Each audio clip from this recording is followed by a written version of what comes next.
We all rise for the pledge. Pledge of allegiance To the flag of the United States of America and to the republic for which it stands, one nation, under God, indivisible, with liberty and justice for all. Thank you. Welcome to the November meeting of the Philipstown Town Board. We're going to start out with the Philipstown Depot Theater special meeting. So can I call the meeting to order, please?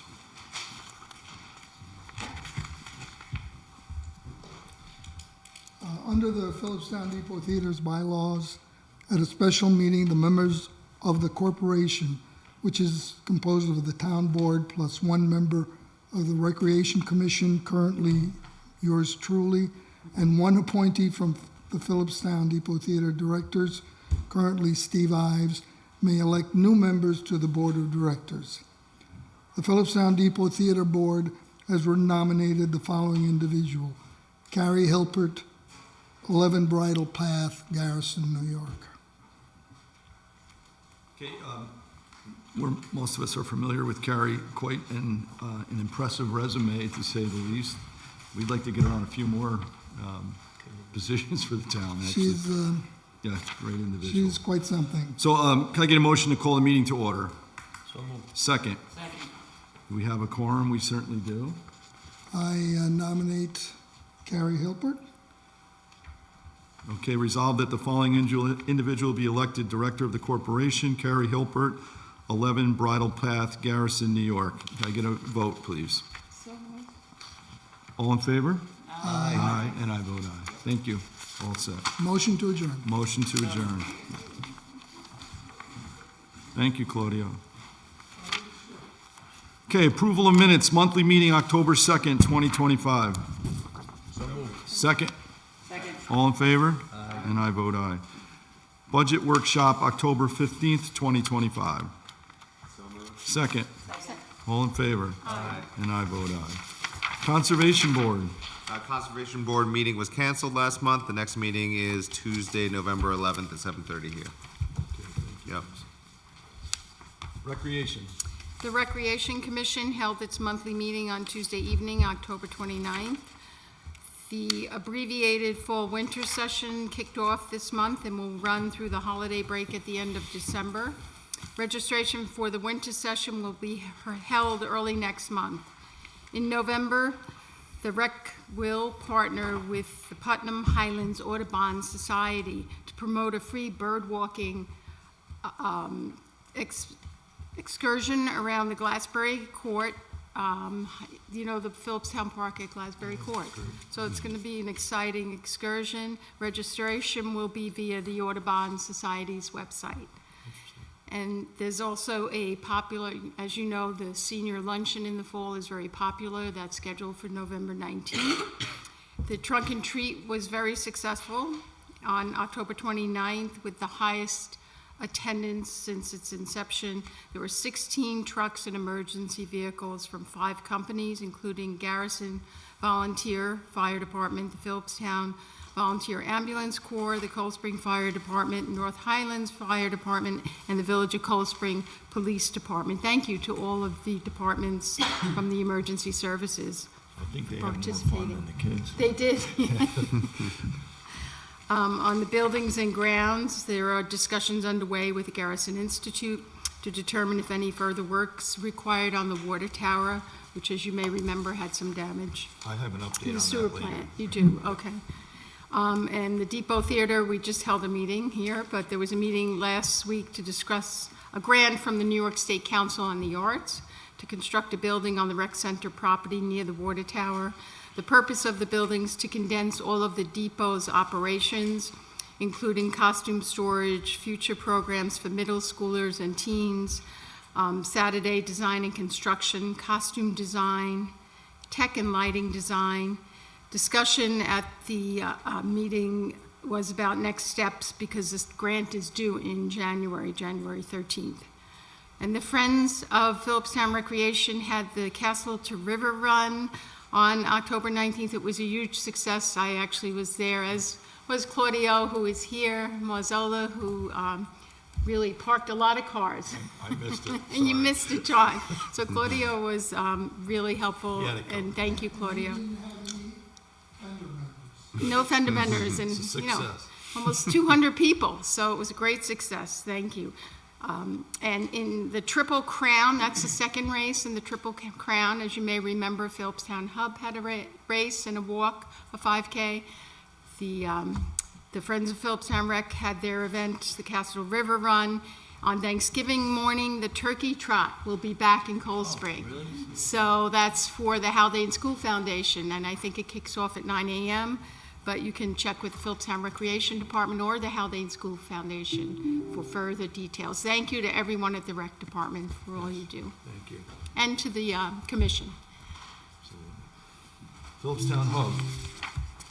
Philipstown Hub in the Philipstown Hub Youth Mental Health First Aid Training in October was a success. That was conducted by the Putnam County Department of Mental Health. Thank you to the Putnam County Department of Mental Health. 14 people attended, including parents, coaches, librarians, and child welfare advocates.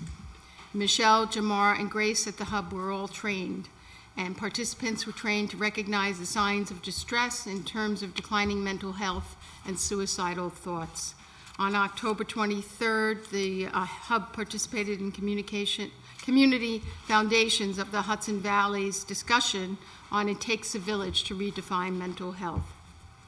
The Hub office on Route 9 hosted a parent and teen paint night on October 27th in collaboration with Cove Care, and that was successful, as well as the Hub's Hub celebration, not really a celebration, but recognition of Substance Use and Misuse Prevention Month.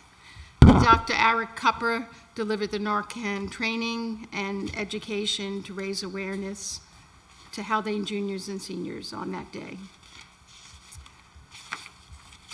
There are a couple of other highlights that the Hub has a lot of activity. I'm not going to read all of this, but I just wanted to highlight a couple of other stats that the Hub provided. As you know, the Hub does care coordination, and for 2025-26, there's so far in the month of October 464 people who have been in contact with the Hub. For the entire year, it's been 1,594 people that have contacted the Hub for care coordination. Many of them are phone calls, emails, and there are in-person contacts as well as at events and in groups that the Hub provides. I want to thank Michelle Cupper and the entire Hub staff as well as the Hub Board of Directors. Absolutely. And everyone that participated in the Philipstown Hub's race as well, part of the Triple Crown. Thank you, Judy. Thank you to the Hub and Michelle Cupper. Planning Board. Okay, Planning Board, I planned at the Planning Board meeting October 16th. There was a few things on the agenda. Old business was Michael Sapula, 4 Cliffside Court Garrison. They're building a pond system in the backyard. It's a cascading pond from one to another. This is the 3rd time they've been in front of the Planning Board. They had a site visit back in I think September.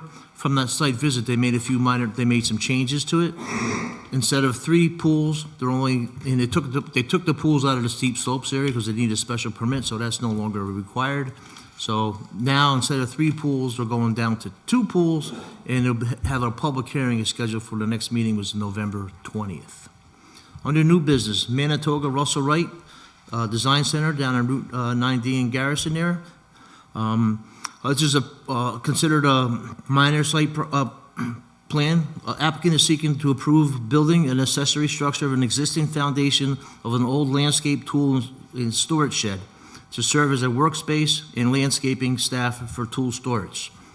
The Planning Board declared this as a minor project, a Type 2 seeker, and referred to the County Planning and Conservation Board. A site visit at this time is not required, and they'll make a resolution to approve in November's meeting. November's meeting, as I said, November 11th.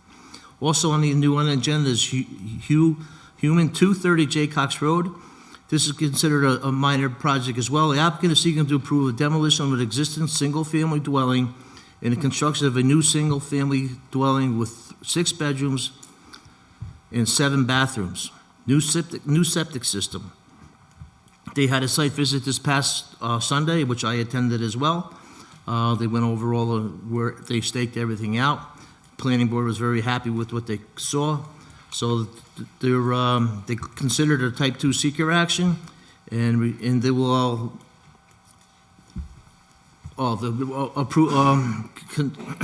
refer to the county planning, county health, North Highlands Firehouse. As I said, the site visit was just this past November, Sunday. It was very good. And the next meeting, and they'll probably have a public hearing on December 18th. The meeting was adjourned at 8:35, and again, next meeting will be November 20th. Thank you, Bob. Thank you for the planning board. Zoning. Good evening. So the zoning board, met on October 20th. They approved their July minutes because they didn't have a meeting in August or September. So the correspondence, there was a letter from the Conservation Board, which was for 47 Mill Road in Cold Spring. Then there was a public hearing where the applicant is seeking a variance to build a 24 by 30 garage, providing a 25-foot yard setback where 50 is required, and that was approved.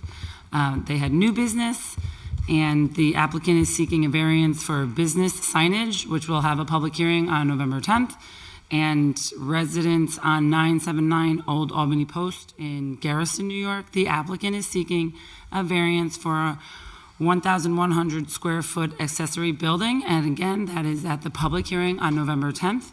There is no old business, no other business, and the next meeting will be on November 10th at 7:30. Thank you. Thank you to the zoning board. Highway Department. Highway. Report submitted by Adding Hoteling, Superintendent of Highways. The leaves are falling and highway crews have been out busy removing them off the roads as they interfere with grading in the dirt roads, and it must be picked up before the roads can be graded. Crews have also been grading pipe replacement and some blacktop work. They will also continue replacing potholes, weather permitting. Some of the late season resurfacing was finished on the following roads: Knox Lane to Bryant Terrace, Winston Lane from Howard Road to Route 9. Material bid packets for 2026 are available for vendors to pick up at the town hall starting October 29th. The opening bids will be at the town hall on November 14th at 11 a.m. Please note this is a new time from the previous years. The Highway Department put up a railing at the recycling center in order to make it safer and easier to maneuver the residents. They did a really nice job up there, I gotta say. When they first made some changes up there, I was concerned, and they took that into consideration. And we also had a couple people brought it to our attention that it was a little dangerous at certain spots. But anyway, it's all been rectified. Thanks for the team up there. They did a beautiful job. It really looks good. Highway Department also helped the rec center by grading the hill down to the dry hydrant, but we just paved that though, so I don't know why it says graded. Well, probably when they did this Yeah, report. yeah, maybe that was the thing. Anyway, so that road, which I'm sure the Garrison Firehouse must be very pleased, that road has been paved. It looks great. I was down there today to check it out. It looks really good. They did a nice job on that. The county helped us with that job as well, because we no longer have a paver, so the county came over with a couple of their crews, and we borrowed their paver and so forth like that. So it worked out well. It's good teamwork with the county, with the intermunicipal agreement that we have with the county, so that was a good take advantage of that. The department received approximately 20 phone calls, emails this month, and spent $2,500 on maintenance. End of report. Thank you, Adam. Thank you, Bobby. I'd like to thank the Highway Department as well for the paving down there. If you're not familiar with it, where you park at the rec center, there's a hill that goes down and there's a dry hydrant at the reservoir. Excuse me. It was put in a few years back, but to access it, the road, every time we had a washout, it would be gone. So they paved it. I spoke with Fred Reich, the Garrison chief. They're really pleased that they can get down there and access that. So it's a big difference. Also, the Highway Department, I texted you all about the paving of the sidewalk by Haldane. Our Highway Department assisted the Village of Cold Spring by grinding yesterday and then paving today.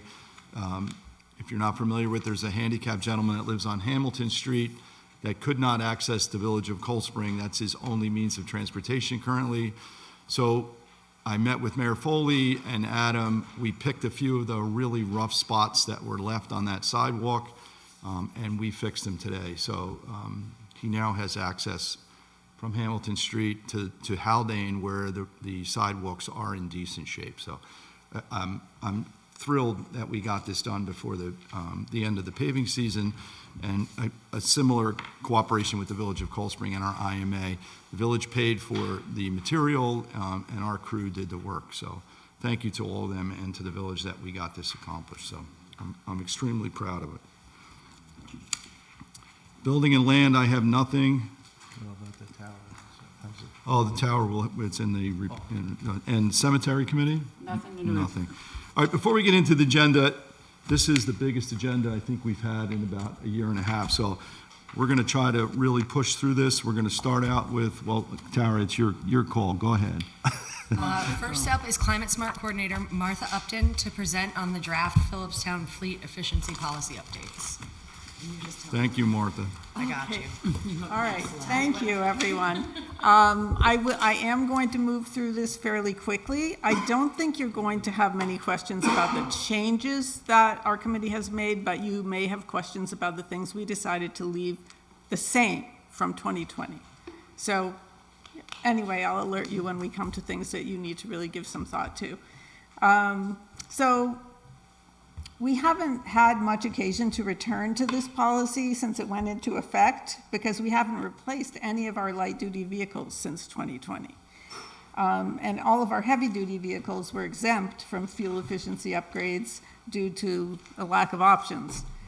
But the Climate Smart Task Force is in the process of developing a climate action plan for the town government, and an updated, practical fleet efficiency policy will be an important part of the climate action plan.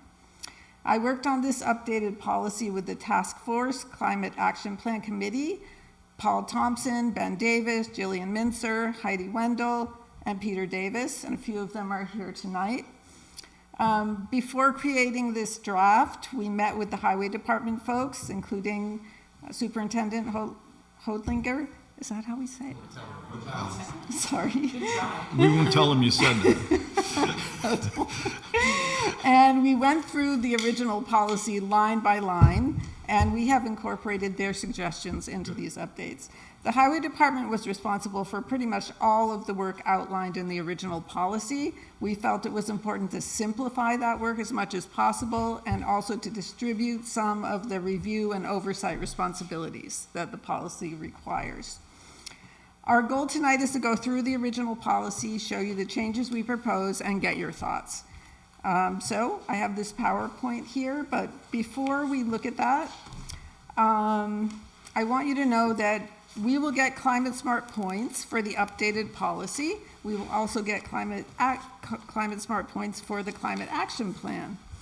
And you should also know that the original policy is quite famous in New York State. It was submitted to NYSERDA as part of our Climate Smart Bronze certification, and even though we never looked at it again, it has been used as an example by NYSERDA reps and shared with many other towns for years. So, What year was that implemented? Excuse me? What year was that? 2020. 2020. You signed it, Bob signed it, Tara signed it, Well, I wasn't Judy the signed it. supervisor. Richard was still the supervisor at that point. All right.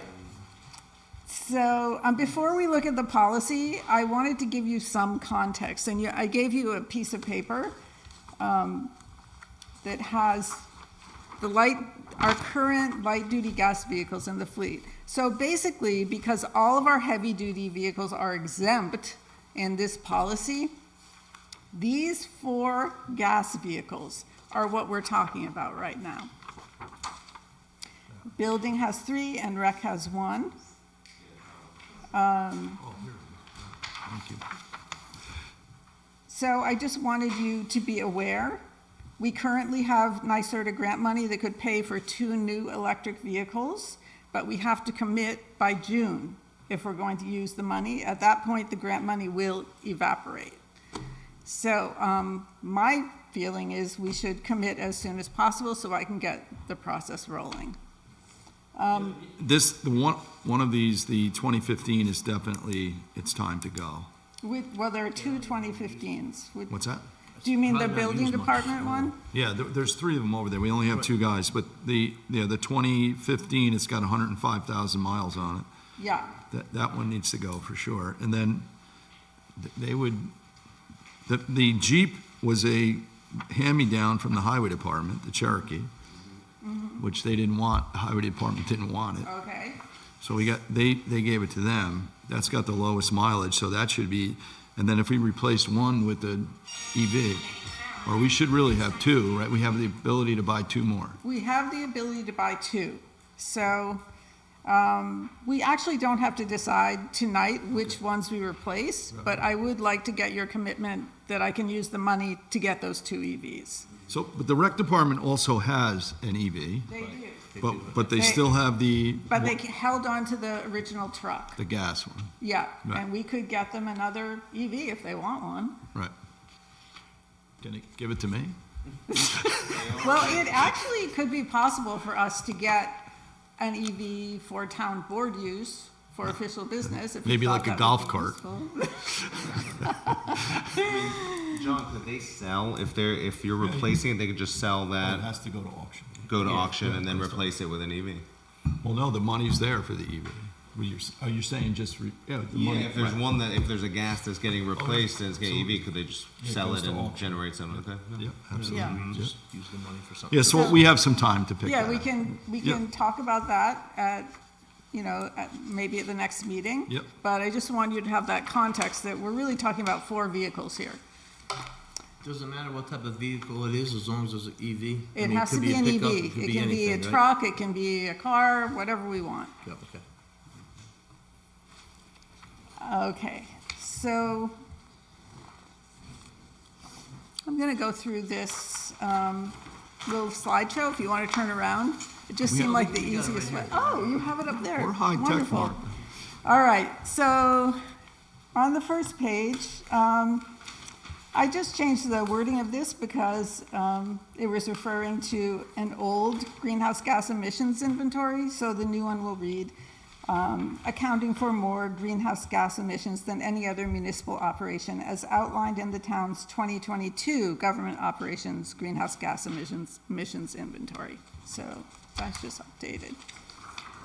Move forward to that. Thank you. You're ahead of me. Okay, so now we're just going through these parts of the, be it resolved. And parts 3 and 4 have to be changed because Exhibit C in the original policy was never used. It was created as a form for the highway department to send to the other departments to get information, and it was just unnecessary. So we're going to delete that. And then the new fleet inventory tool that we're going to use is the New York State Clean Fleet Inventory. The highway department has already been using it, and they like it, so it's much simpler than the original inventory. Yes, it's the New York State standard. So this will now be Exhibit C. All right. Conducting an annual fleet inventory. So a few things have changed here. I'm just going to read you the new version. Highway Department staff will request, can you hear me? Should I move this a little closer? Highway Department staff will request the necessary data for vehicles from other departments and will compile such data in the annually updated version of Exhibit C. Philipstown Fleet So Inventory. Maureen is gonna do this or Terry, for the whole town? Terry's already doing it, yes. But for highway, but now they're gonna do it for, The whole town. The whole She already does it for the whole town. does? Yes, Okay. and she likes the inventory. good, And she's been super helpful. they are. Yes, they've been amazing. So each individual department is responsible for maintaining accurate vehicle data, especially annual mileage and fuel usage measured on the final working day of each calendar year. New vehicles will require all listed information in Exhibit C, and existing vehicles will only require updated mileage and fuel usage. So it's not that much work, actually, for Terry and Maureen, because most of them are, existing vehicles. So, next page, the annual presentation of results. So, when I first met with the highway department a couple of years ago to talk about this whole concept of the fleet inventory, the first thing they said is, do I really have to go present the results in front of the town board? And I don't think that was part of the original policy. Right. And I don't think anyone's ever done it. And we said, no, that is not necessary. So we changed that to an annual sharing of results.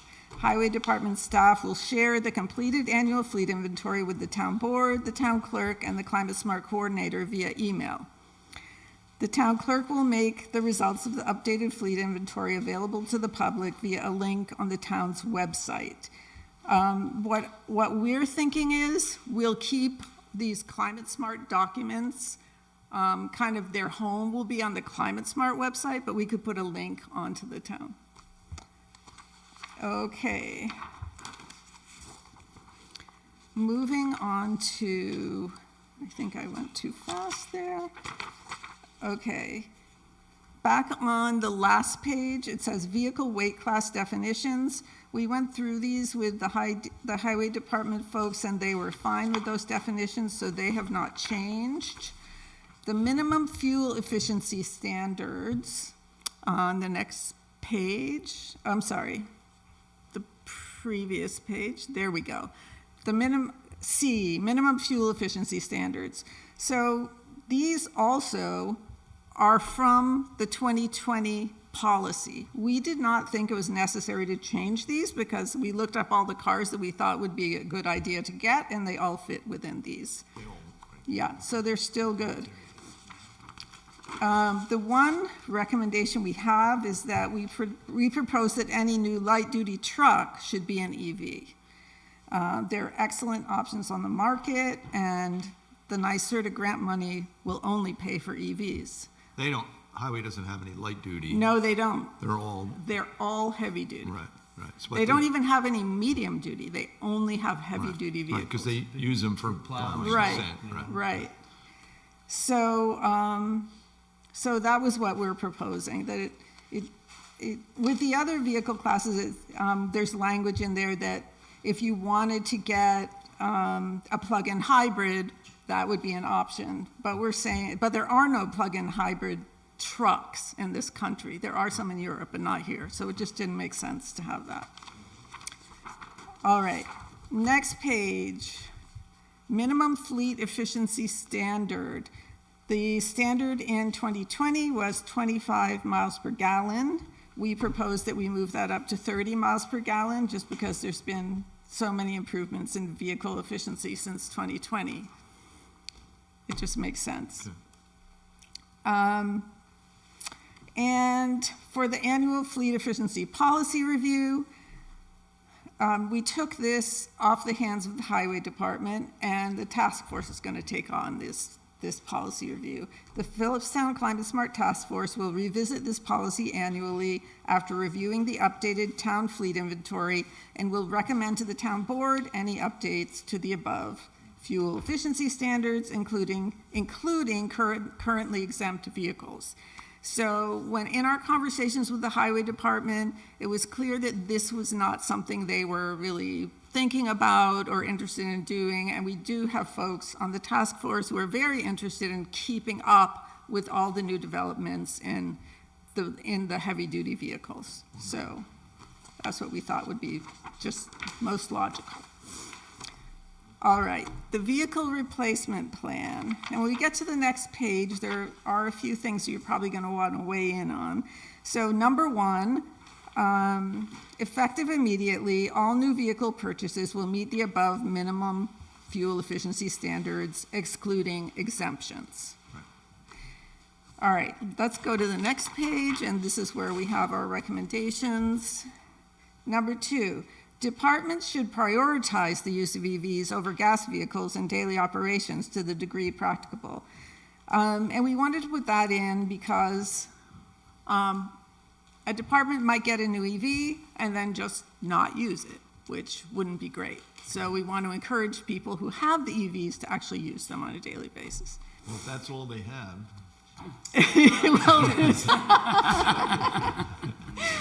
All right. There won't be a lot of choices. Number three, and this one I want you to give some thought to. This is the language of the original one.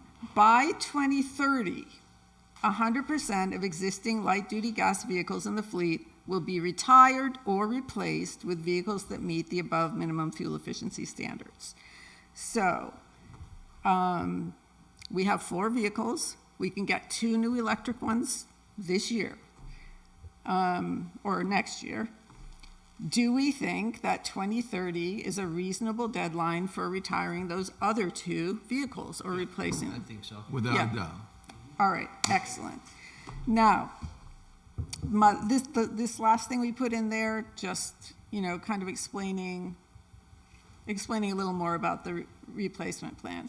Mileage and fuel consumption for all vehicles will be tracked and recorded annually by Highway Department staff, and the vehicle replacement plan will be reviewed annually by the Philipstown Climate Smart Task Force, who will make recommendations to the town board, et cetera, et cetera.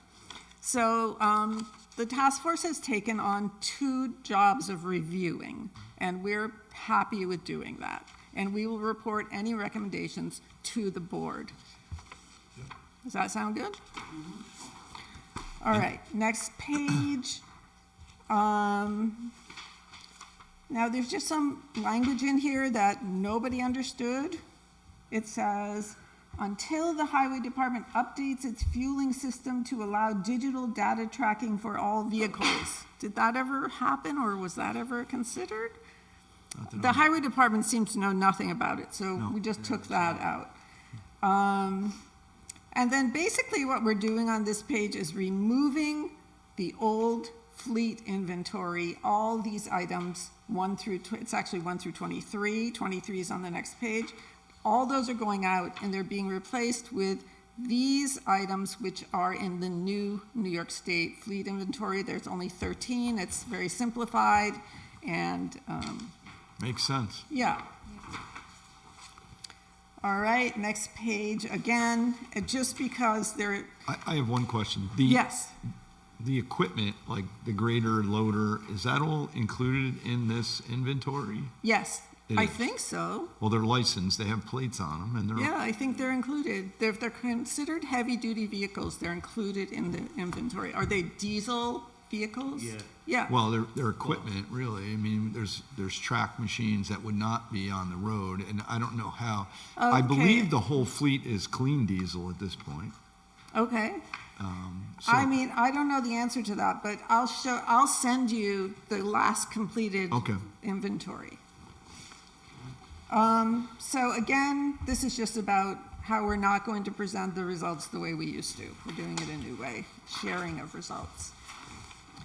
And then the next page is the old Exhibit C. This is the old form that the Highway Department has never used, and it was unnecessary. And you don't feel there's a need for it? There's no need for it.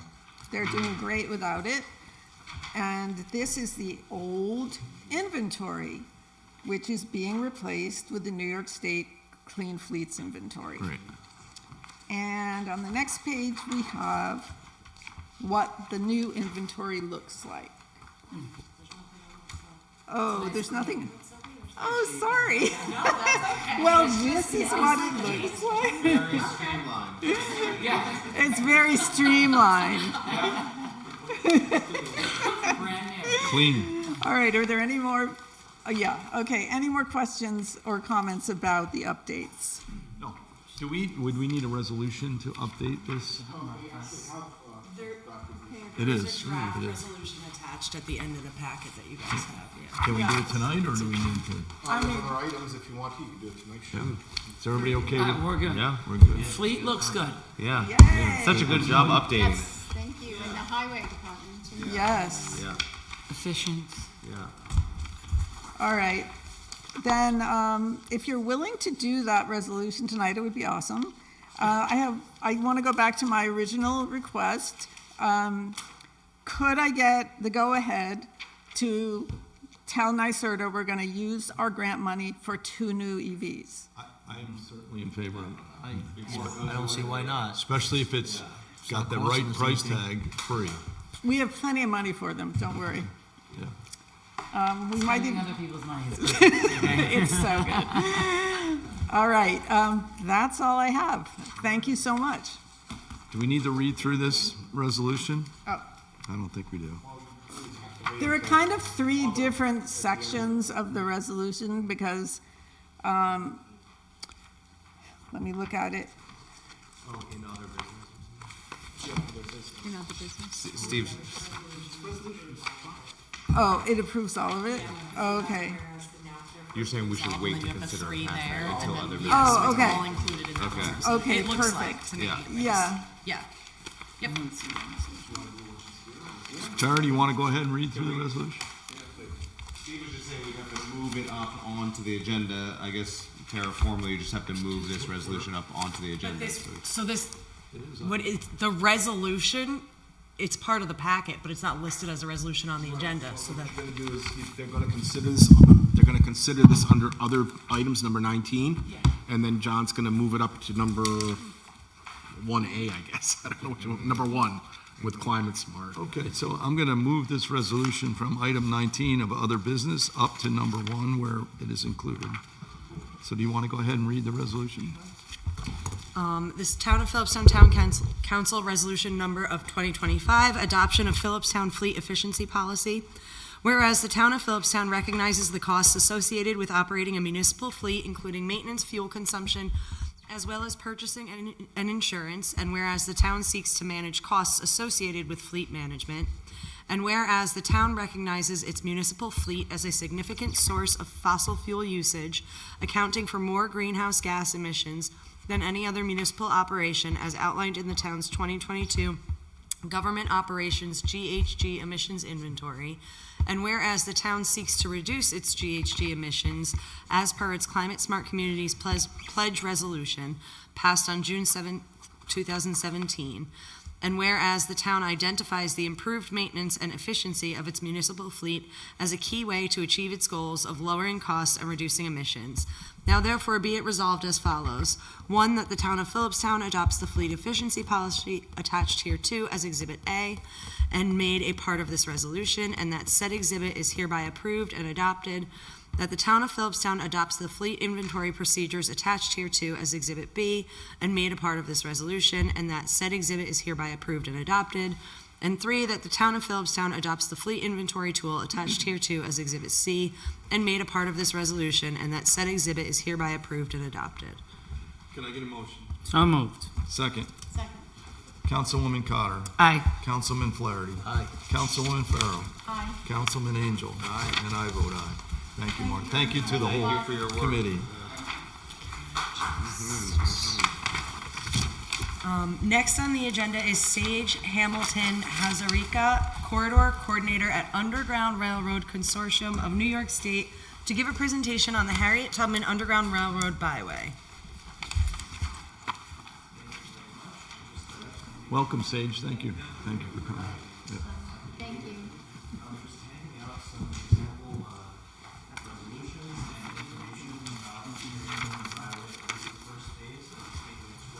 Great, thank you. Actually, I think we have. Yeah, all that stuff's All right, hello everyone. Thank you for having me once again. Really appreciate being here. My name is Sage Hamilton-Hazarika. I am from Brooklyn, New York, and I am representing the Underground Railroad Consortium of New York State.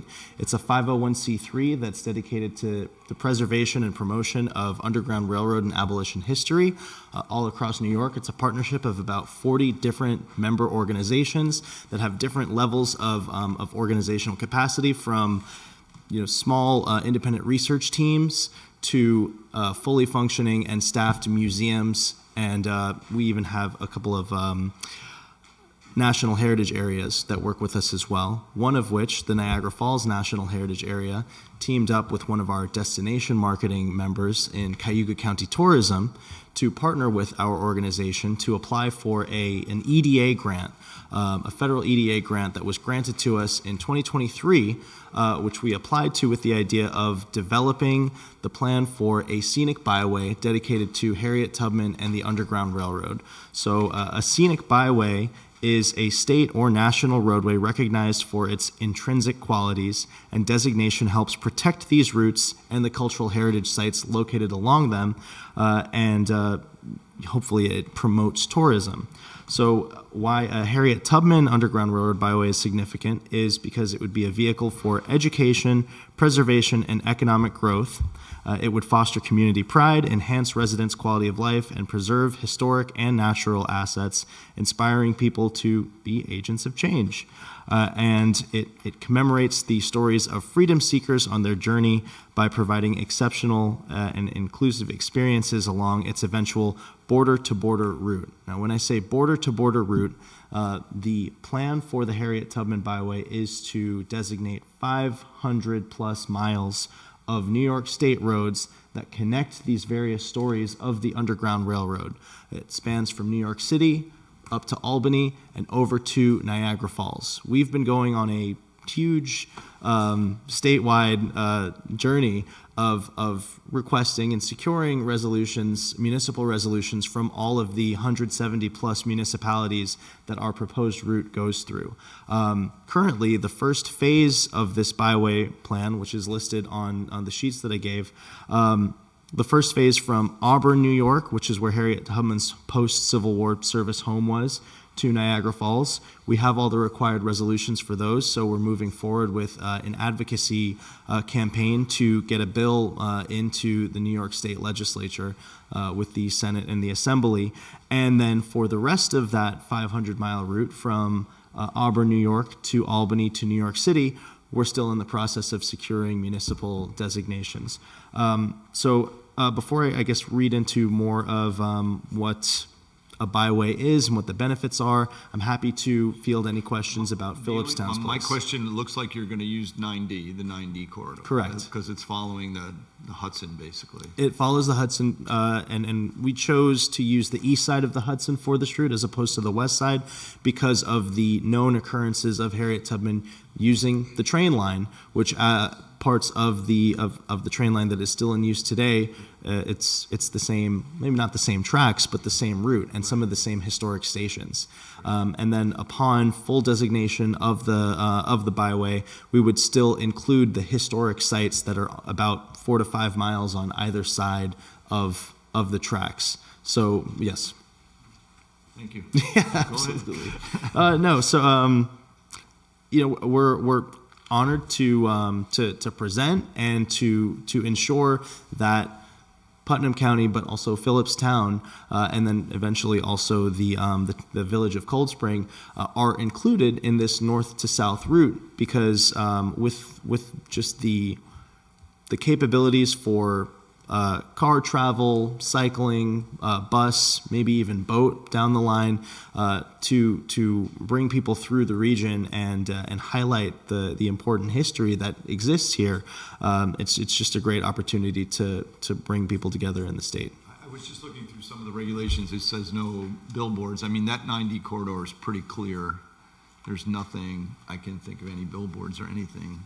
There's some commercial uses, obviously, outside the village, but the only we hang veterans flags every year from Veterans Day. Well, actually, they came down, or they're coming down this week, but there would be no restrictions about those. No restrictions for that. No restrictions on sandwich boards or smaller notices from businesses, even off of the road, saying, "Hey, turn over here to get your breakfast." Yes.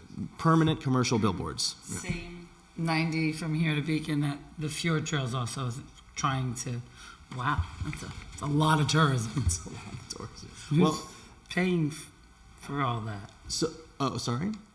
I'm just looking at your frequently asked questions. I just didn't see, and mistake if I'm wrong, but who's paying for this? You? So You're a nonprofit?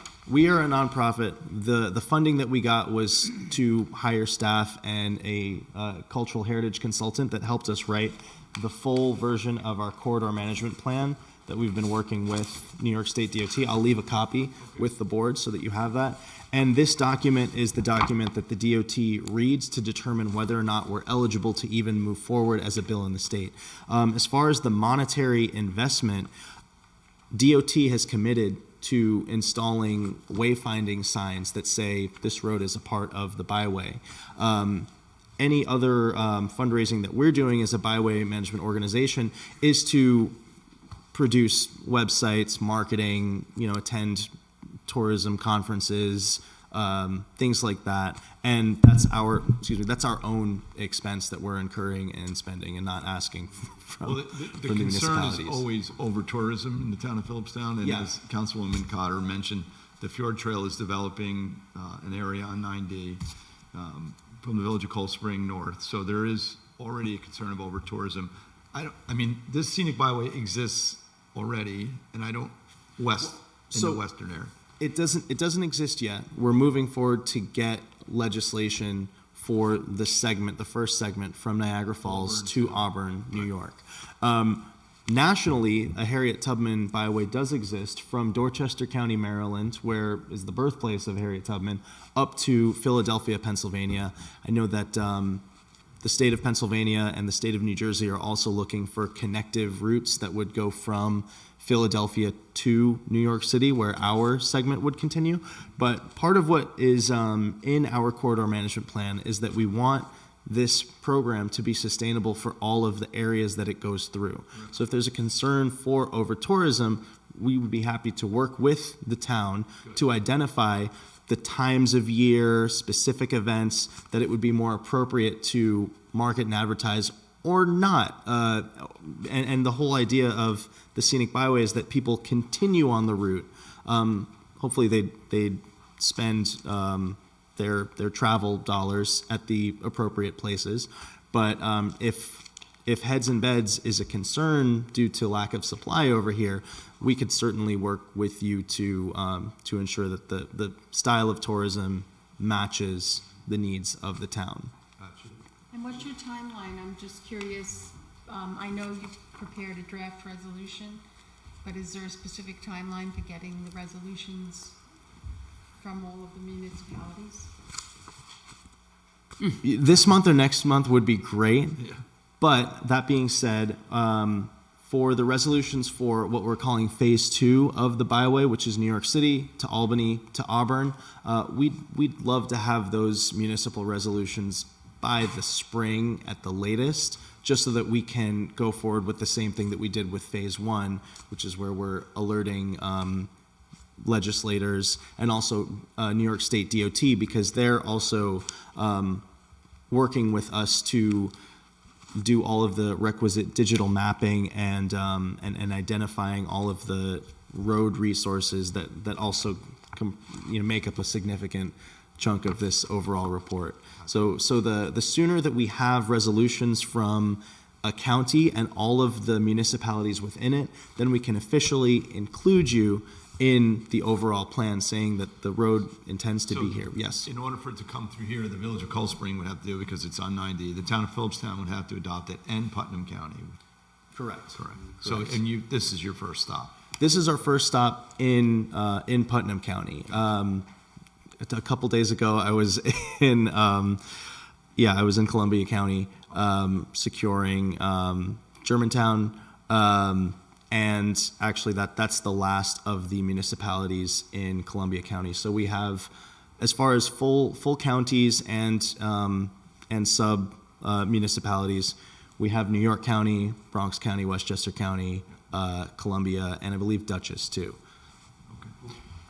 I would just like to say, I've got a question, but I'd just like to say that I think it's a really impressive project. I mean, border to border, and I think it's a really important project, and especially that you're uplifting the Harriet Tubman story at this point in time, when at other levels of our country and government, those types of histories are being erased or suppressed. So I think it's a really important project you're working on, and I thank you for working on it. And I'm just interested, because I kind of want to be educated a bit. Do we know some of the areas of significance of the Harriet Tubman, of the Underground Railroad that ran through Philipstown?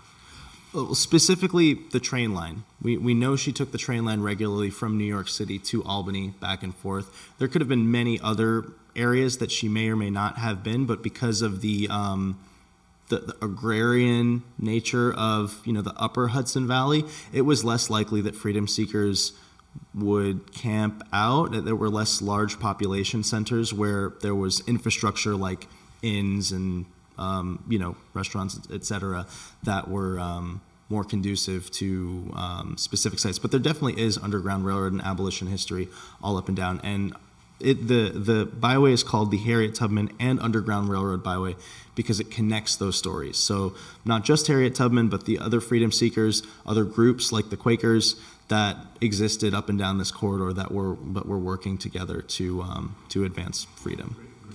Thank you. All right. I'm not comfortable with the resolution this evening. By the springtime, we could get something to you. We'll work on some drafts. I'm sure there'll be some discussion amongst the board. Any questions? Any additional questions? Anything from the audience? No? Okay. Thank you.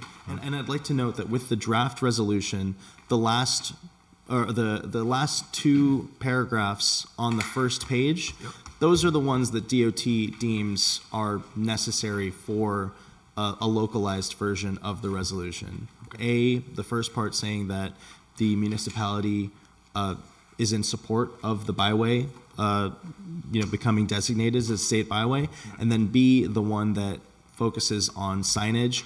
And I have an updated version of the signage clause on this byway that doesn't say specifically off-site or off-premise advertising, which we know has been, a confusing term for other resolutions because people don't know if it means banners and billboards. So because our understanding is that DOT says it only applies to commercial billboards, we don't want to confuse people who think they can't put up a smaller sign to get people to their business. Well, thank you very much. I appreciate absolutely. it. Thank you for having me. We'll be in touch for sure. Thank you.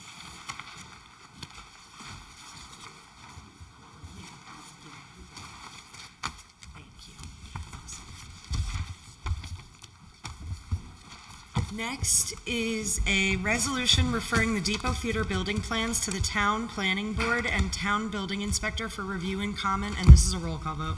So, Deputy Supervisor Flaherty and the Town Attorney Stephen Gaba and I met with the Depot Theater Board, which is also their architect, Peter Weed, to go over the proposed backstage building for the Depot Theater, which, if you can remember, was originally proposed at 90 and 403, where the sweet potato dig is.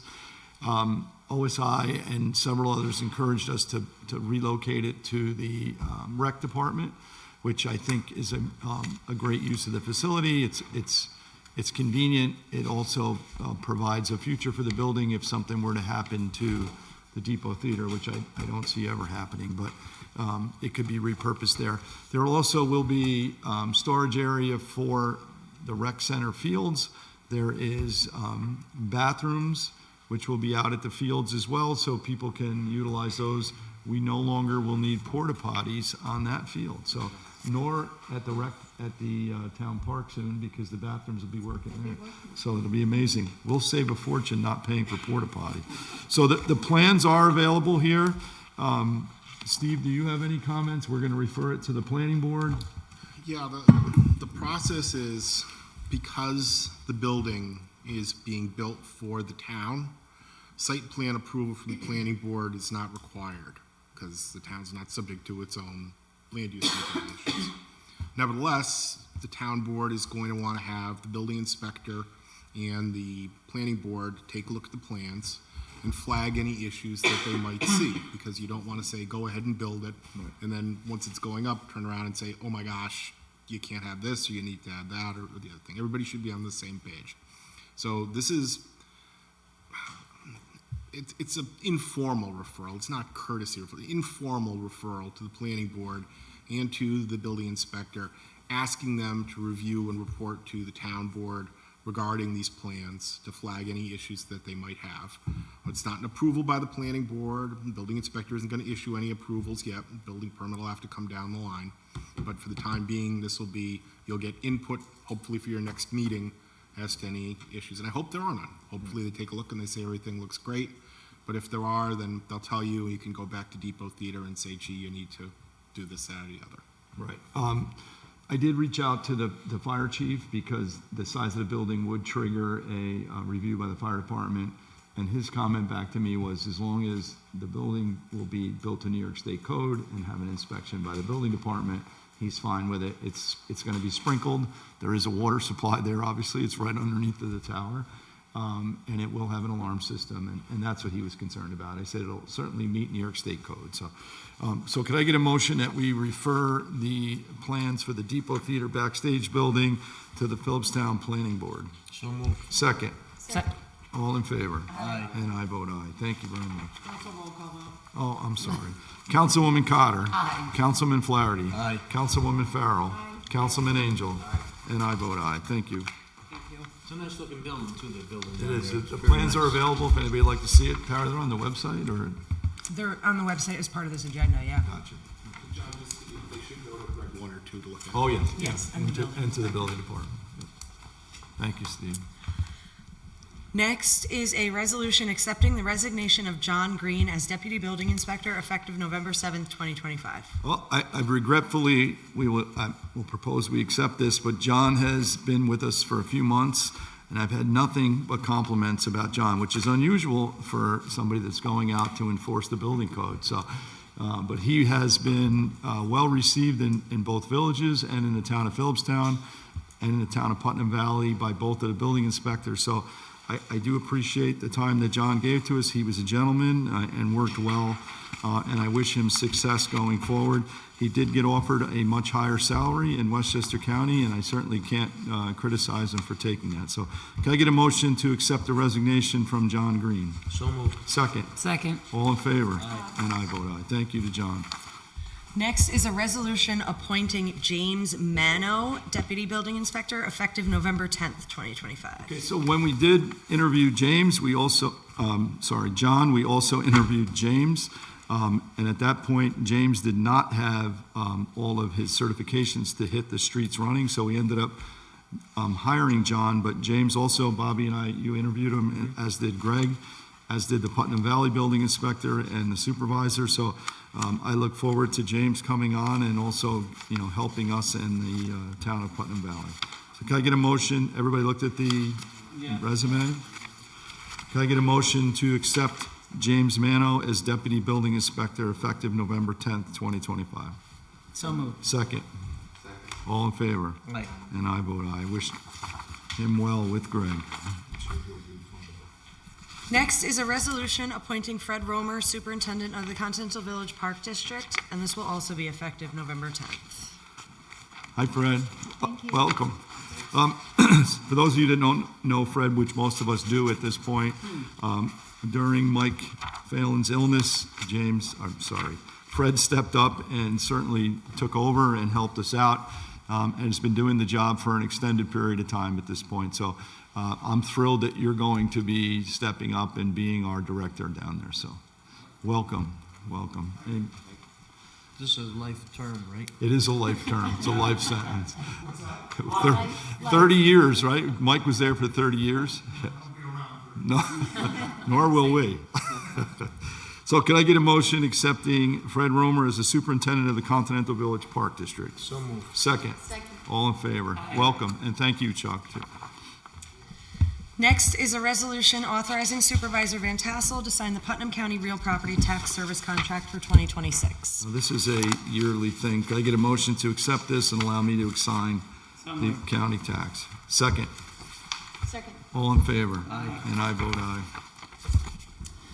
Next is a resolution authorizing the supervisor to sign the intermunicipal agreement for mutual aid in winter snow removal and ice control on public roadways with the Village of Cold Spring through April 15th, 2026. So this was first presented during COVID when the village had an issue with staffing. They had, they have a smaller crew, and the entire crew was, I believe, out sick at one point. So we put this in place.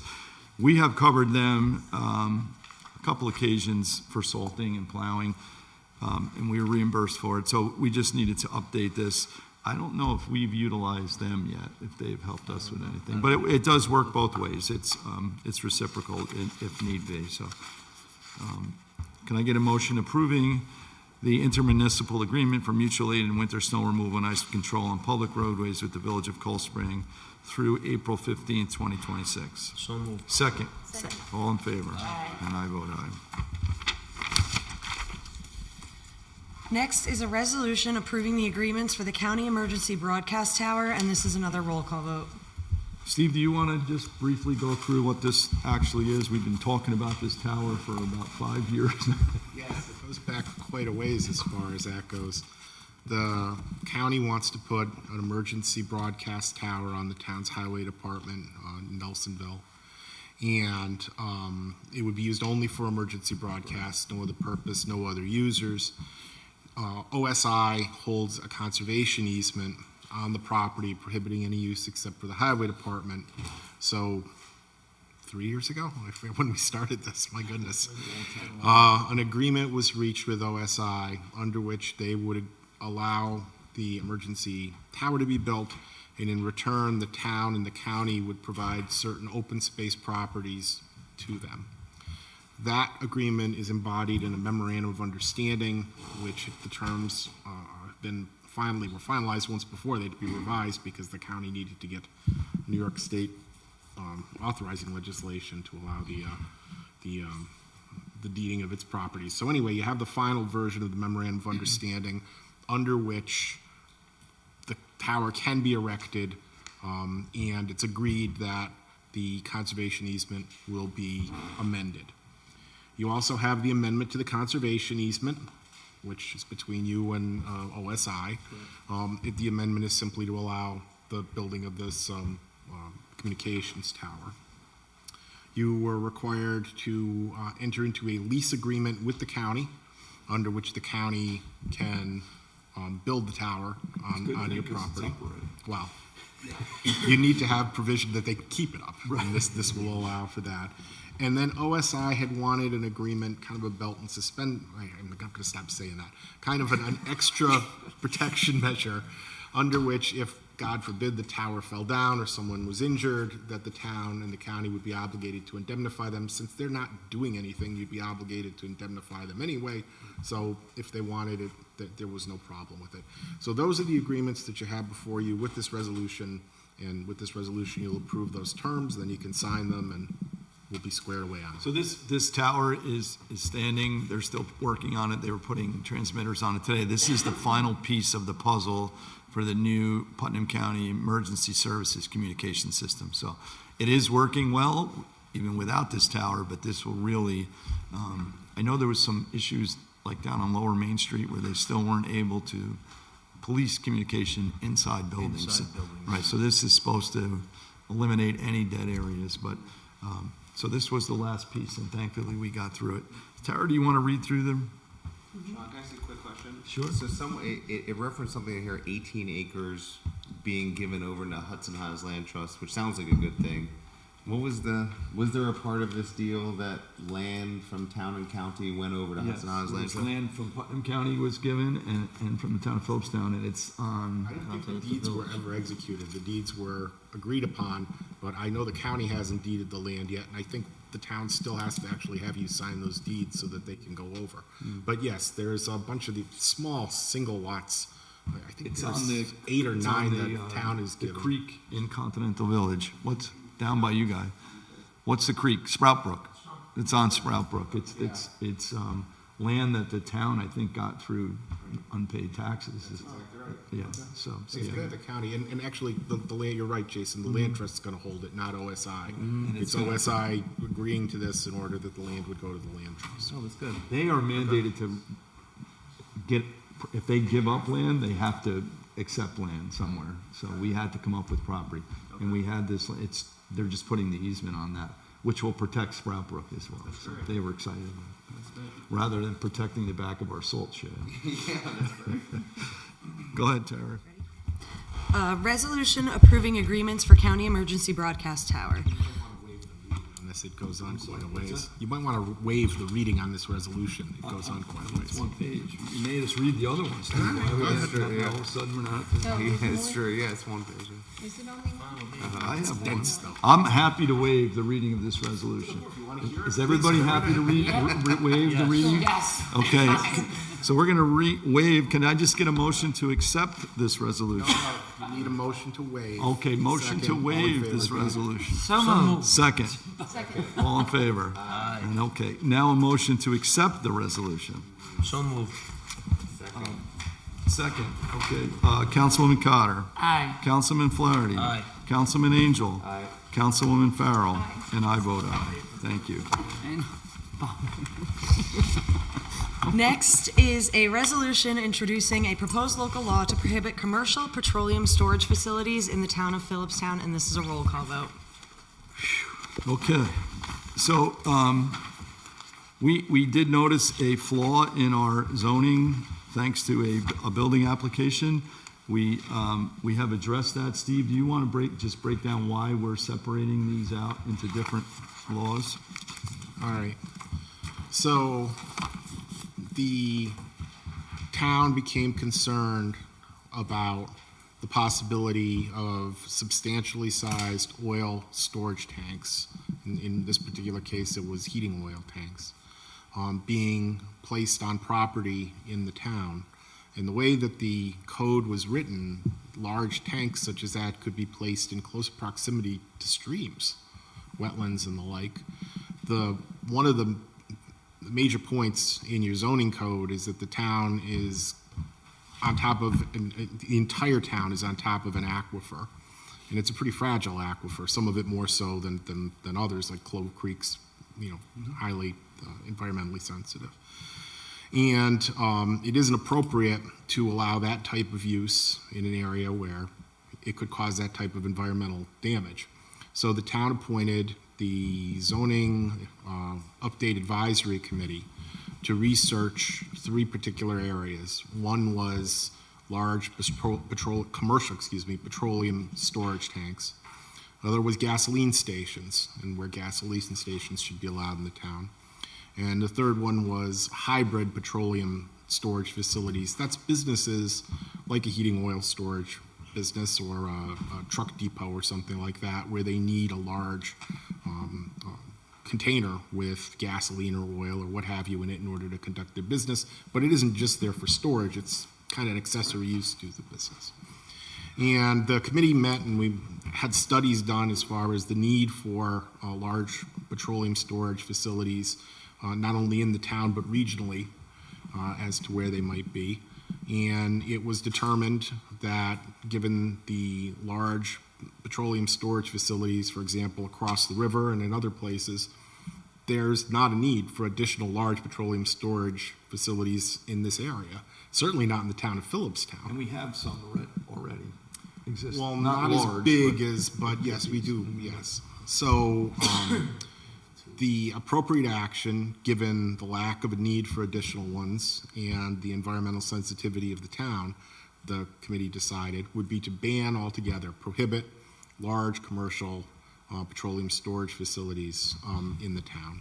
And I started drafting the law in regard to that, and I came to the conclusion that there really isn't a practical need for small commercial petroleum storage facilities. To have a 10,000 gallon tank for commercial redistribution, just it's not going to work. You need a much larger one. And since there really isn't a place for those uses here anyway, they should be banned altogether, which is what the committee was in line with. The other issue was gasoline stations, and you have an aquifer overlay map. I wish I'd brought a copy with me, but it's right in your code. You take a look at the end of zoning, and you'll see that most of the northern portion of the town is devoted to either the Cold Spring aquifer overlay area or the Clove Creek, and there's other environmental aquifer overlay areas within the town. Some of them aren't defined actually in the code, but given their location to the north, there's really no way that you should allow gasoline stations anywhere in the northern part of the town. The only places that make sense, given not only the environmental sensitivity, but also the nature of your zoning, you have a lot of residential uses, would be along the Route 9 corridor and along the Route 301 corridor. However, as I said, the northern part of town, you just can't do it. It would be completely contrary. Well, Creek follows Route 9, basically. Well, yeah. I mean, you take a look at the map, you'll see it's all blue up there for the environmentally sensitive aquifer areas that you have. So you could start either at Jaycox Road on 9 or 301 on 9. And really, Jaycox is too close to, to the aquifer areas that are sensitive up there. If you had a plume, heaven forbid, of petroleum pollution in the soil or in the groundwater, it would leach right into your drinking water, basically. So 301 seemed to be the logical place. So what the local law proposes, and that's not this one, this is the next one, I'm just explaining why you've broken it into three, is from 301 on 9 down to the southern border of the town, and on 301 from the border of Nelsonville, the eastern border, all the way to the intersection with Route 9. And those will be the only places in town that gasoline stations are allowed. When we get to the law, I'll explain they're subject to special permit requirements. The hybrid petroleum storage facilities, basically the same rationale applies. You could probably have gone further if you wanted to. There's more of a need for gas stations than there are for the hybrid facilities. You don't need that many heating oils or truck depots in your town. But at least as a starting point for the law, although the committee had discussed starting at the top of Route 9 and working down it, and having only portions of 301 involved, the way the law wound up being drafted was 301 on 9 south to the southern border and 301 from the Nelsonville boundary over to 9. You have different issues, both in terms of SEQRA review and in terms of people who are going to have opinions on whether banning these uses everywhere else in the town is a good idea or not. And it makes sense in terms of not only isolating the issues and allowing you to look at them and make decisions as to whether you want to do this or not, or you want to modify them, but also in regard to the SEQRA review, because the issues are just different in regard to banning oil tanks altogether as opposed to gas stations, as opposed to hybrid uses. And frankly, in regard to the potential for a legal challenge. If someone decides that they don't like the law in regard to gasoline stations and they challenge that law, you still want to have the law regarding the commercial oil storage facilities and the hybrid facilities on the books and in force, and not a reason to separate. So that's why we split it into three parts. Just for clarity's sake, it will not affect anybody who's currently selling oil or has a petroleum station that's functioning today. Well, it will not affect them to the extent that they can continue to do business. It will affect them to the extent that if they're not within the proposed overlay areas, they're going to become legal non-conforming uses. And that means that if they want to expand, nobody will be shut down, but if they want to come in and say, I want to double the size of my business, they're going to have to go to the zoning board. They wouldn't be able to expand it greatly, or possibly they would need a special use permit. Yeah, but they can keep it up and repair it. So the businesses that are functioning will continue to function. Yeah, this law wouldn't affect that. But if they sold their business, then someone new, the new owner would. They would not be affected not- either. The use runs with the land. It runs isn't with personal the to the owners. That would be. And John, we're not discussing these tonight. No, We're this just is going doing to a refer public- to a public yeah. hearing. We're going to do a public hearing, so, but we're just going to vote to refer it.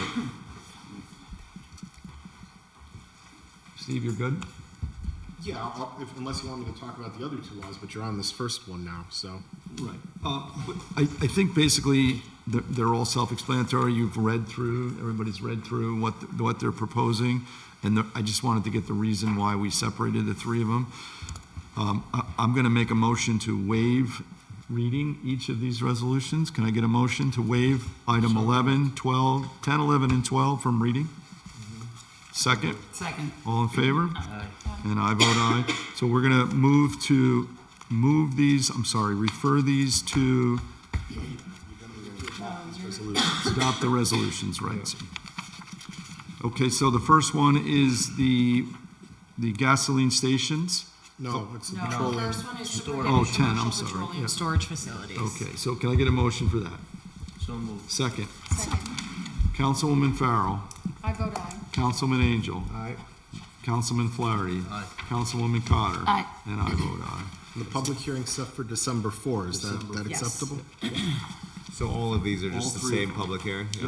Not the same Well, they'll be day. on the Same day. same night, Same one day. after Okay. another, yeah. They're Okay. different hearings though. So we're gonna go with the second one is the code to create gasoline station overlay within the town of Philipstown. Can I get a motion? So moved. Second. Second. Councilwoman Farrell. I vote aye. Councilman Angel. Aye. Councilman Flaherty. Aye. Councilwoman Cotter. Aye. And I vote aye. And the last one is for the code to create a hybrid petroleum storage facility overlay within the town, also for a public hearing on December 4th. Can I get a motion? So moved. Second. Second. I'm sorry, no. Councilwoman Farrell. Aye. Councilman Angel. Aye. Councilman Flaherty. Aye. Councilwoman Cotter. Aye. And I vote aye. Thank you. Thanks to the committee members. Absolutely. See Richard here Well, this evening. you'll be back for the public hearings as well. Perfect. I can't wait. Mark your calendar. Next is a resolution introducing a proposed local law amending the town's zoning code in regard to approval of unlisted uses. Steve? So when the zoning update advisory committee met and was discussing these other uses, a provision in the code kind of came to the board's, to the committee rather's attention. And that was that you have a use table in your zoning code, and it lists the uses that are allowed within the town. Uses that are not listed in most municipalities generally are not allowed. You, however, have a provision in your code that says if there is a use which is not listed in the use table, it is allowed if you come to the town board and apply for a special permit.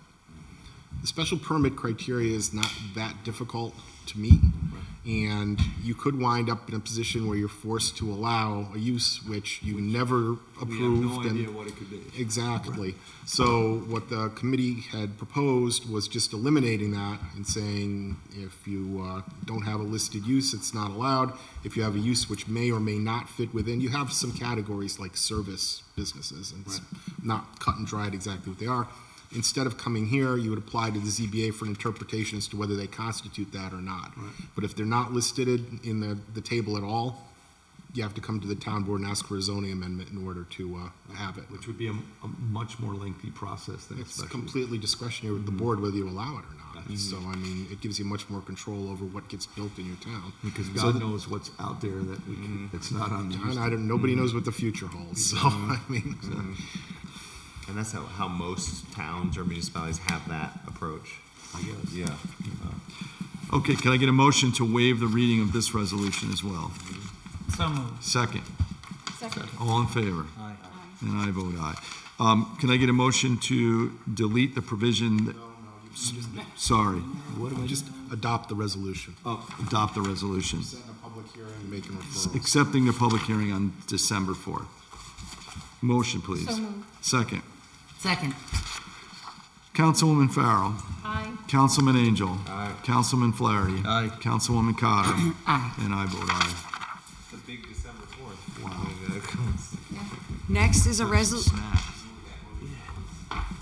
Next is a resolution approving a secret EAF and adopting a negative declaration on the Schuyler Lane slope failure remediation project. And again, this is a roll call vote. So this is a wall that failed on Schuyler Lane in Continental Village as well. So Ron has redesigned it, and we are looking to remediate the problem. So can I get a motion for me to sign the EAF for this project? So moved. Second. Second. Councilwoman Cotter. Aye. Councilman Flaherty. Aye. Councilman Angel. Yep. Councilwoman Farrell. Aye. And I vote aye. Next is a resolution authorizing the town clerk to put the South Mountain Pass East Mountain Road South Drainage Project out for bid. Okay, so I stimulated our, the town engineer to get this today. We finally got the version. It came today. I took it to Best Blueprint to be printed, or to be put onto a PDF file, because it was a print. It is available online. You can review it. You can print a copy. It's 200 pages of information, so we weren't going to print each one of them. But it is for the bid package for bid advertising, for the drainage, for both South Mountain Pass and the drainage project on East Mountain Road, going from Trout Brook down into Wikipe on that end of East Mountain Road. So does anybody have any comments about this? I just haven't, I mean, it wasn't an agenda item. I guess, was an agenda item, and we haven't seen the bid package or the drainage No problem. study, or? We can wait until December 4th. We can add it to the December 4th meeting. I really wanted to get this drainage in the ground as soon as possible. At this point, we probably won't get any paving done this year because of, the late timing. But the bid was, the package and the design is available. And I'm more than happy to postpone this to December 4th is fine with me. Or we can meet next Wednesday. What's next Wednesday? No, I don't, Is there something I happening? think there's court. Hold on. Well, we can go to the rec center. Well, if it's available, I gotta check with Cecily. Hold on. Next Wednesday is the 12th. We are meeting on the 19th Oh, we for the budget adoption Oh, at right. the rec center. So there you So we go. can add it to the November agenda for the 19th. We'll do 19th that. if you'd like. Yeah. Does anybody want a print copy of the? No, digital, we have, yeah. So we'll table item 15 till the November 19th meeting. Can you just do a motion and a vote on that? Yep. Can I get a motion to table item 15 for the drainage for South Mountain Pass East Mountain Road to the November 19th meeting? So, Second. second. All in favor? And I vote aye. Next is a resolution authorizing the town clerk to put the Schuyler Lane Bank Re-Stabilization project out for bid. So this has also been designed by Ron. We got this today as well. This is just to put a wall back up or back together on Schuyler Lane. Can I get a motion to authorize the town clerk to advertise this project for bid? Second. Second. All in favor? And I vote aye. Next is to schedule any workshops or meetings. We have the final budget adoption on the 19th, and now there will be other items on that agenda as well. That's at the rec center at 7:30. We have the public hearings on all those proposed local laws we just did, which will be December 4th. Why don't we start at 7 o'clock? Because that's starting to look Well, you like, just passed resolutions to start at 7:30. oh, God. All right, Sorry. we'll just pack a lunch. And it'll just be, one after the other. And then we have our regular monthly meeting also that night on the 4th. Right. And then I would like to schedule the year-end meeting for December 10th. I'm Yes. not available on the 10th. I made a That's commitment. going to be your last meeting. The 4th is my last meeting. I made a commitment like. We were going to have weeks ago. champagne and, So you cannot persuade me with that, John. Many times again, but not this time. all right, well, is there any other Does that date? work with I you? could do. I mean, when I looked at I think I chose the 10th because there is other stuff going on. Like Let me Christmas see. Eve, we could do it, Mag. I mean, I smell like New I'm Year's cooking all Eve? day. New Year's Eve? Whatever. Just the 10th. I can't. I made that commitment a couple weeks ago. I can So do the there's 11th. court on the 17th at 4 o'clock, and they're never done by 7:30. Otherwise, Christmas Eve. You can't do 17. I couldn't do it I either, mean, no. All right, we're sticking with the 10th. Yeah. Sorry, Meg. That's okay. And then I'd like to add, I had a copy of the SLR draft report. You guys have seen that? It was in your boxes. We could discuss that we might as well discuss that at the November 19th meeting as well. The SLR report that we have, the draft report from SLR, Okay. yeah, for the speed humps and signage, so we can discuss that on the November 18th, or November 19th, sorry. Okay. So you can add that to that agenda as well. Okay. Next up is the Code Enforcement Monthly Report. This is for October. Total fees collected, $32,678.40. There were 43 total permits issued, 1 new 1 or 2 family dwelling, 5 additions, alterations, or repairs to residential buildings, 37 all other permits. I think that says 17 certificates of occupancy were issued, 1 inspection of public assembly, 8 inspections of commercial occupancies, and 1 inspection of buildings with 3 or more dwelling units. And Greg usually puts on the October or the November report to clean your chimneys. I'm going to remind you all, I'm sure you all had their fireplaces going, or you will this weekend, so please make sure your chimney is clean and safe.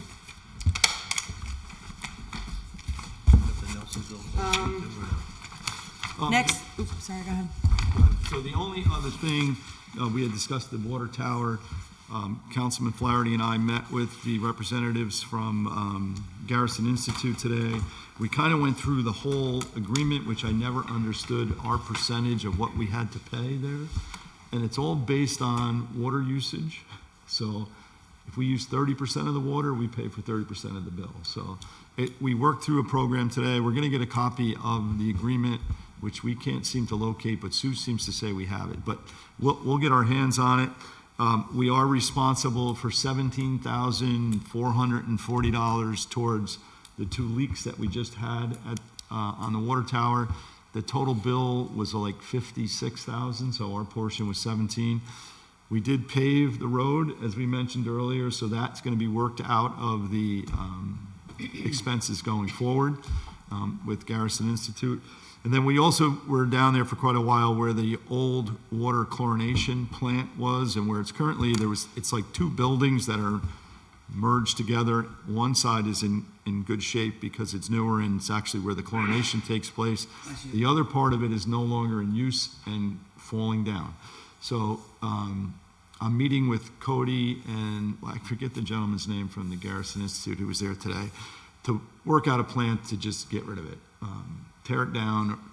It's actually got 2 gigantic water tanks, which you open up a door and it's like 2 pools that are fill the water. So there's a dangerous situation.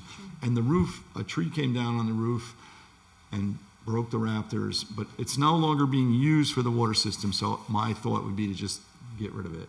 At least drain the pools so there's no risk of somebody falling in there and drowning. Yeah, so we're gonna meet down there and go over that very soon. But then the plan for the tower going forward, we have discussed with Garrison Institute to have an engineer come in that specializes in these water towers to do an analysis of the steel of the tower. Because if the tower is in poor condition and that's why it's leaking, the tower never leaked, it was the pipe coming down from the tower that leaked. But if the steel is not adequate, there is a thought of removing the tower completely and going with a ground water storage tank with booster pumps. On the other hand, if the tower is still in structurally sound, and that will be analyzed by some way they figure out what steel is left that's been maintained. He said if it's properly maintained, it could last for another 100 years. So, and obviously it's a much more simple situation to not have pumps.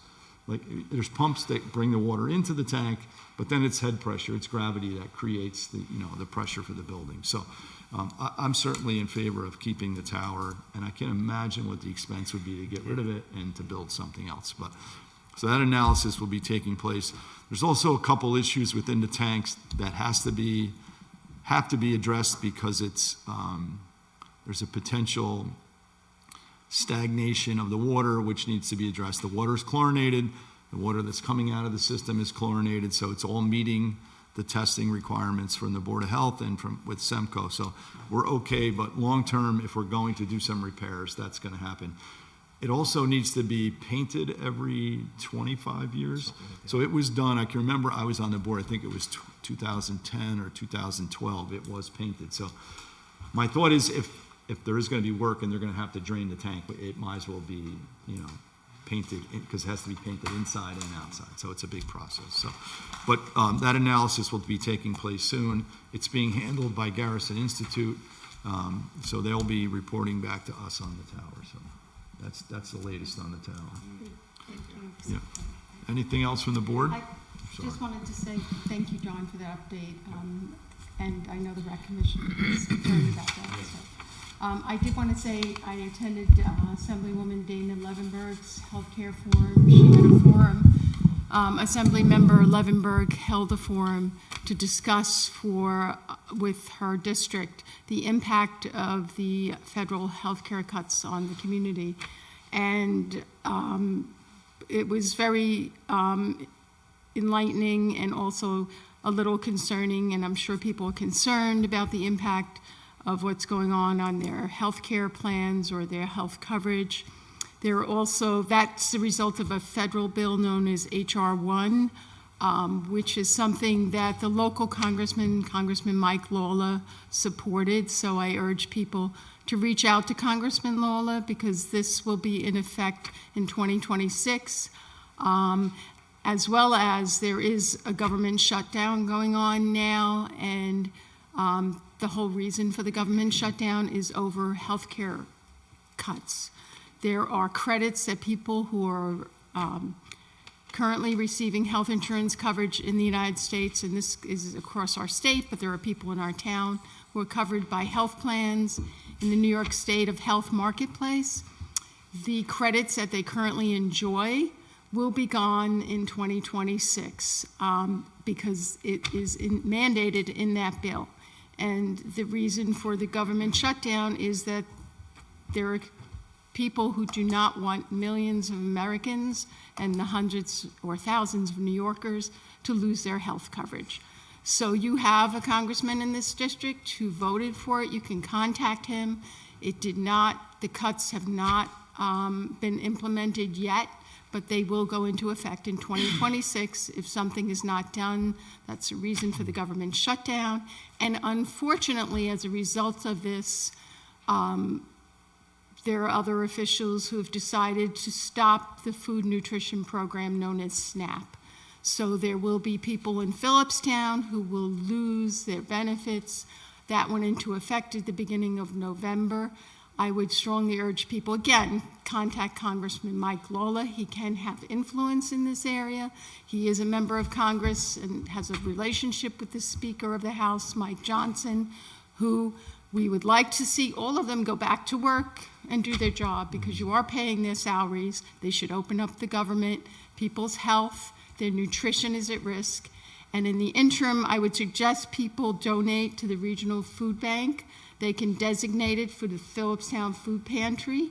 The Philipstown Food Pantry's regional food bank number is 248, I'm reading 1F.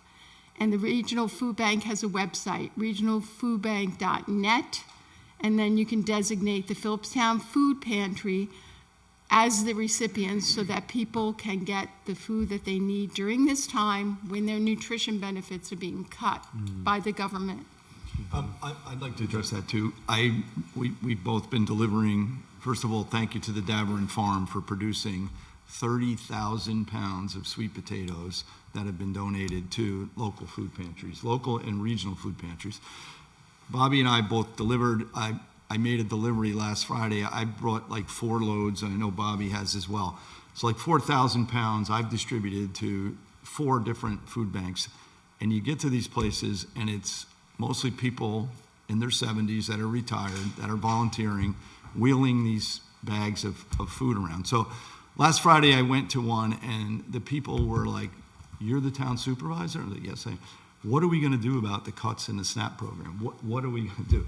I was so angry. I came back and I texted Mike Lawler, and it was not a polite text, and I sent it to him, and I said, "Look, we need to do something. People are going to starve, and these food banks are doing their best, but they can't subsidize what the federal government has provided." So he responded immediately and said, "John, I'm working on it. I did not vote to shut the government down. I don't want it to shut down, but please reach out to Chuck Schumer's office and Kristen Gillibrand," which I did. I reached out to both of them. I have the contact numbers for their Hudson Valley representatives. I reached out to Schumer's office and Gillibrand. Gillibrand's representative did write me back. I connected them with Stacy Farley from Daverin Farm. They're going to do a story about it. He wanted to meet with her because she's really, concerned about where do we go? What are we going to do?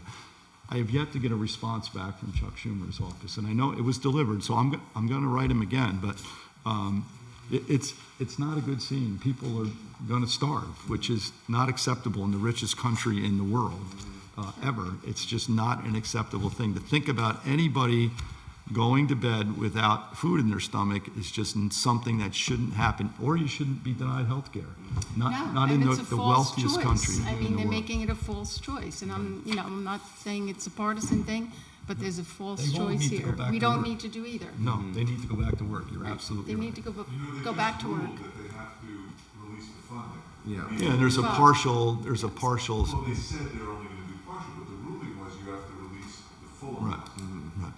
Whether they will. Whether they listen to the rules or not, that's the ruling. So it's really a desperate situation, but they're not going to get anything done by not working, not making an attempt to do something. So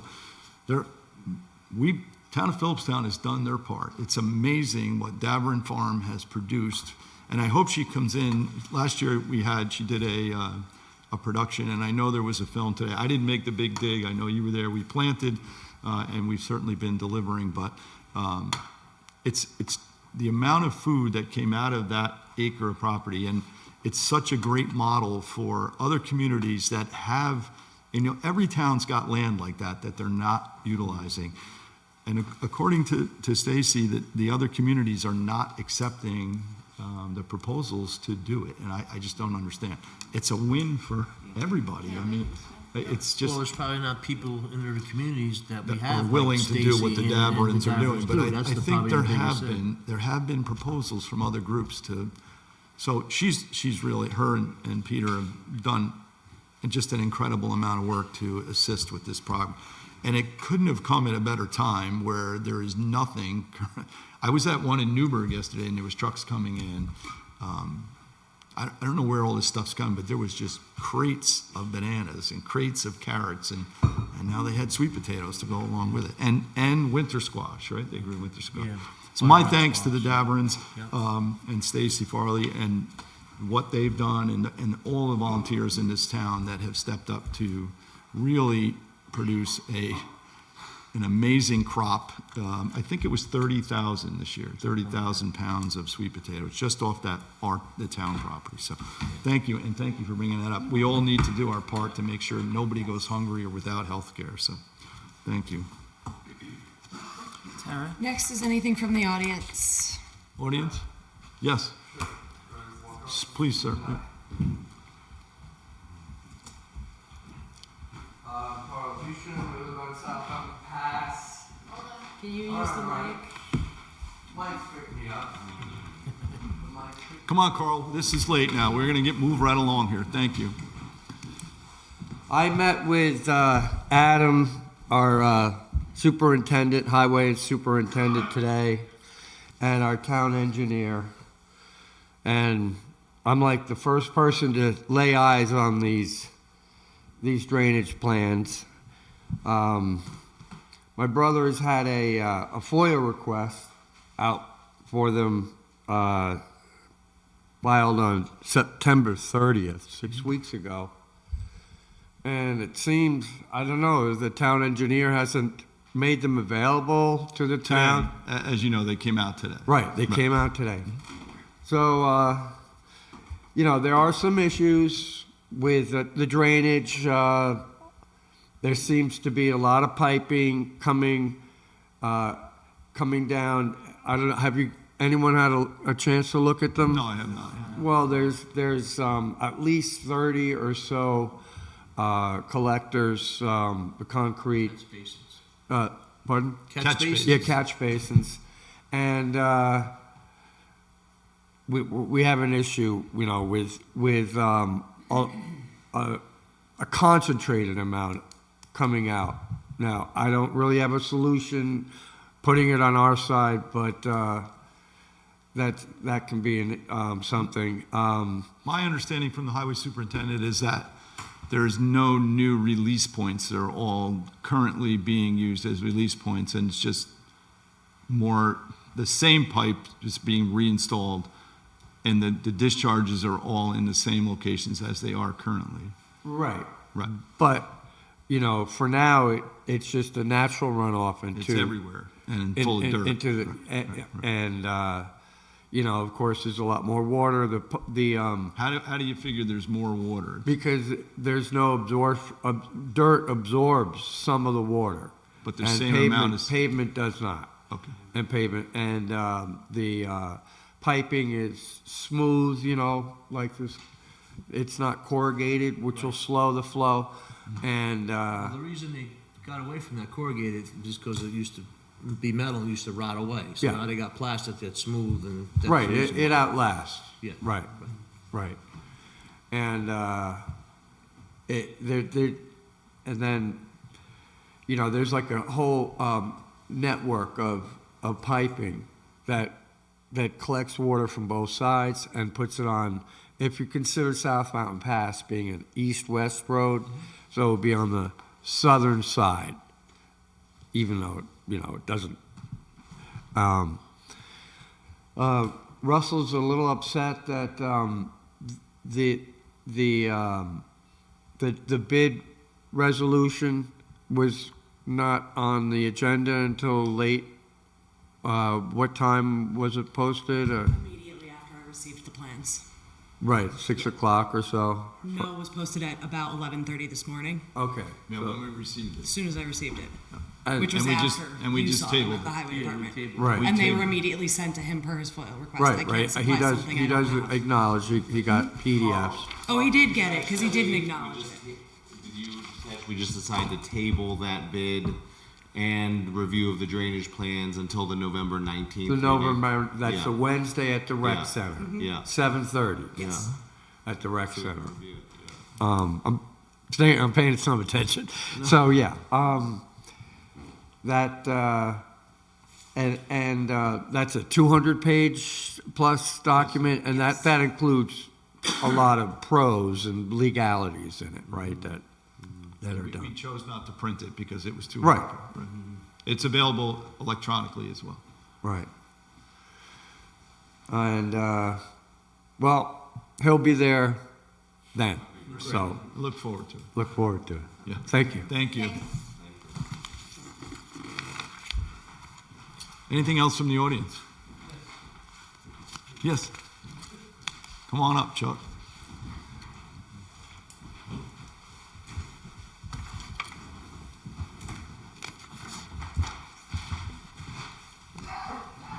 I'm Charles Park Jr., Chairman of the Continental Village Park District Joint Advisory Committee. Yes, sir. And in regard to the hillside remediation off of Schuyler Lane, the west side of Schuyler Lane, as you know, it goes downhill to Cortlandt Lake. Right. And when everything got washed out up at the top, it comes down and it ends up at the lake. Right. So all the dirt, all the underbrush, and especially the trees Right. are now in the lake. And I was wondering if removal of the trees I could don't be know part if of that's that in the project. bid, but I'll take a look. If it's not in the bid package, we'll, get the highway department down there to I to appreciate help- it. to help You assist. probably can't scoop the dirt out because that would mean, DEC permits and everything else. But the trees, just to pluck them out of there, we'd really appreciate that. Yeah, yeah. We'll talk to Adam. All right, thank you. Thank you. Anything else from the audience? Vacancies, we have 0. Approval of vouchers, general. Second.